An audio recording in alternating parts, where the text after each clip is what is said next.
Hello and welcome back to Roy's the Boy. Now then, today I'm going to do a little short video. One of my subscribers yesterday asked me if I could do a video on how to change a spark plug cap. There are different types, there are metal and rubbers, so let's go and do it for him.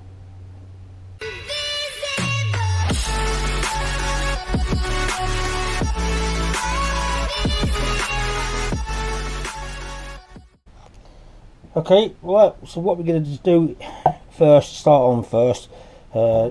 this is a good cap. It's quite a big size. You get different sizes. You've got, as you can tell, some are bigger and smaller than others. Some of them do come out very easy and some of them don't.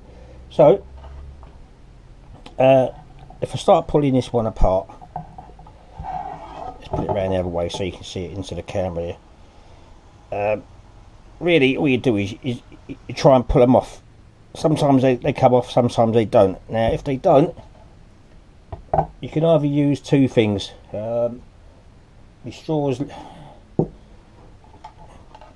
gone amiss from the WD-40 there, is just try and get some penetrating fluid just down there, and then just get a small screwdriver or something. I'm just going to use this for now for the tongs, and just work the way around. Just do it so it gets inside there, same as inside there. Just spray some in there just so it gives it that twist, so it makes it all nice and loose, and then after a little while it should really just come out simple like that. That's the easiest way I do it. If you haven't got WD-40, you can use washing up liquid to get inside as well. If you're going to put a new cap back on, exactly the same thing. Just use a little bit of penetrating oil or washing up liquid, just rub it around the sides, or even just try and get some into a new cap. I don't have any brand new caps at the moment, but simple thing. All you do is you just push them on. It's as simple as that, really. New cap done. As you can see, that it is worn, so it's a bit. So I'm going to put this one back because this was a good coil which I tested yesterday, and literally just push it in.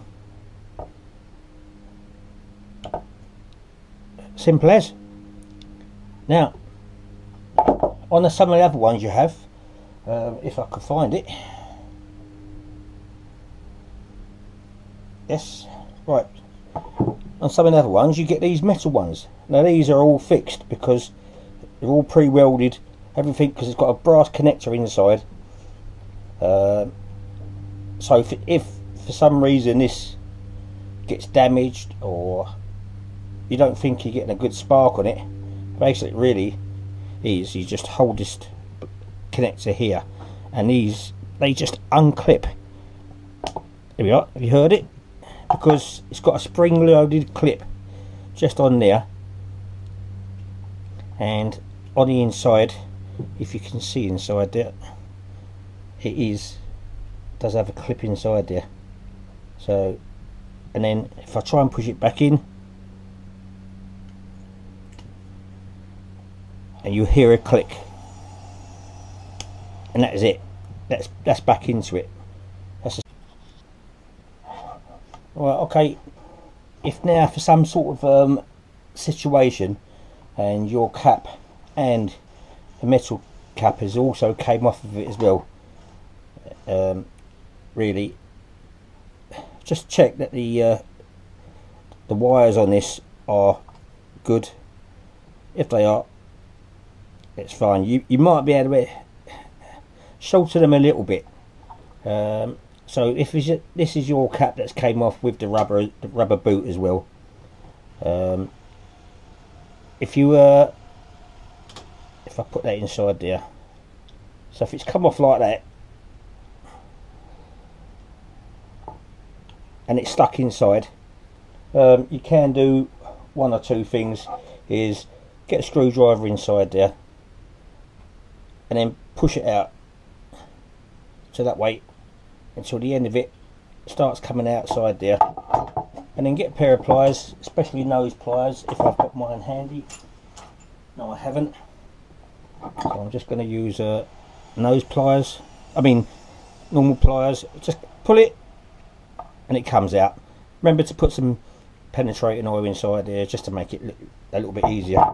So when you get that now, make sure that the bit that clamps goes onto the back side of it. So this side here slides into that, so you're getting all the metal onto the metal. But if it's stuck like that, it's not going to go on.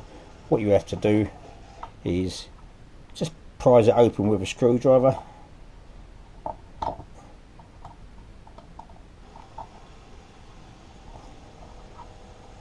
Just have a little bit more.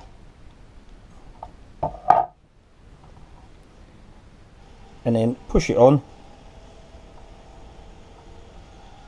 just so it comes to the end of there. Simple. And then just get a pair of pliers,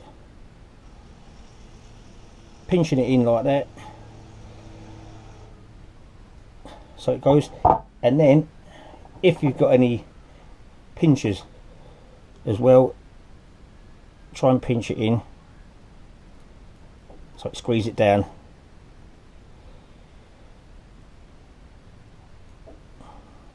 So then it's nice and tight. And then once again, you should have enough. If you did put any penetrating oil inside there, you should have enough. But this is an old cap, and what you basically do is just push it in, and there you have your new cap. Now, on yesterday's video I showed you how to test a coil, so once again I will put it on just to show you. You put your multimeter on to 20k, you put your positive wire inside there. Let's put this backlight on so you can see it there, and then just touch the negative side. It's on the other side there, and you should get a reading of, here we are, 270. So that is enough for this Briggs & Stratton coil. So now there have a spare working one which I could use. So there you have it on that one. Quick simple little tip really, or just to show you how to put a new cap on for yourself and change the little metal bracket which is on it as well. So Richard Norman, I hope this one has helped you out a lot, and everybody else. So if you do like this video, please give us a subscribe, thumbs up, and hit that little notification bell, and then you know when I'm doing future videos. So that's all it is now from this one on me. Until next time, cheerio.